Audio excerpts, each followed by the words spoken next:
இது வந்து விவசாய நிலம். இதில் வந்து நீர் பாய்ச்சோம்னா தண்ணி அதிகமாச்சா நம்ம அடிக்கடி போய் பார்க்க வேண்டியதாக இருக்குது. இல்லை மழை வந்துச்சுன்னா தண்ணி அதிகமாகி பஸர் சவுண்ட் இல்லை தண்ணி அதிகமாச்சுன்னா பயிர் வீணாக போயிடுது.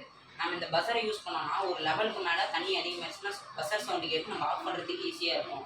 மழை வந்தாலும் தண்ணி அதிகமாச்சுனாலும் பஸர் சவுண்டு கேட்கும், அதையும் நம்ம தெரிஞ்சுக்கலாம்.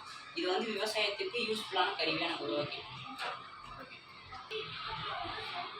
இதோட செயல்பாடு இது வந்து நம்ம ஒவ்வொரு கனெக்ஷனுக்கும் ஒவ்வொரு லைட்டுக்கும் ஒவ்வொரு கனெக்ஷன் கொடுத்துருக்கோம். பஸ்ஸுக்கு தனியாக கொடுத்துருக்கோம். இந்த தண்ணி அளவு அதிகமாக லைட்டு எரியும். அதனால லாஸ்ட்டாக ஃபுல்லாக நம்பிடுச்சுன்னா பஸ்ஸர் சவுண்ட் கேட்க ஆரம்பிச்சிடும்.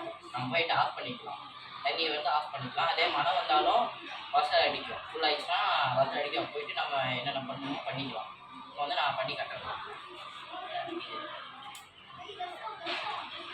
இது வந்து ஃபஸ்ட்டு ஃபில் ஆகிடுச்சு, அதனால் லைட் எரியுது.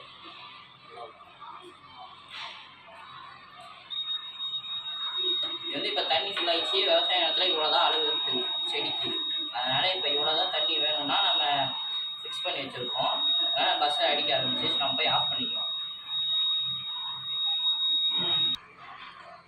இது என்ன பயன்?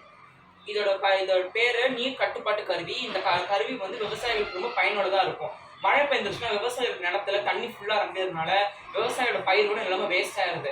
இப்போ தண்ணி நம்பிடுச்சுன்னா இங்கே பஸ்ஸர் இருக்கு. இந்த பஸ்ஸர் அடித்தோடனே விவசாயிகள் வந்து தண்ணி நம்பிடுச்சு வந்துடுவாங்க. வந்த பிறகு தண்ணி வேச குழாய் மூலமாக தோண்டி தண்ணி வரிசை அனுப்பிச்சு விட்ருவாங்க. இந்த கருவி வந்து விவசாயிகளுக்கு ரொம்ப உதவியாக இருக்குது. நிலம் மற்றும் பயிர்களுக்கு ரொம்ப பாதுகாக்க ஒரு கருவியாக இருக்குது. இந்த கருவி பேர் நீர் கட்டுப்பாட்டு கருவி. அவ்வளோதான்.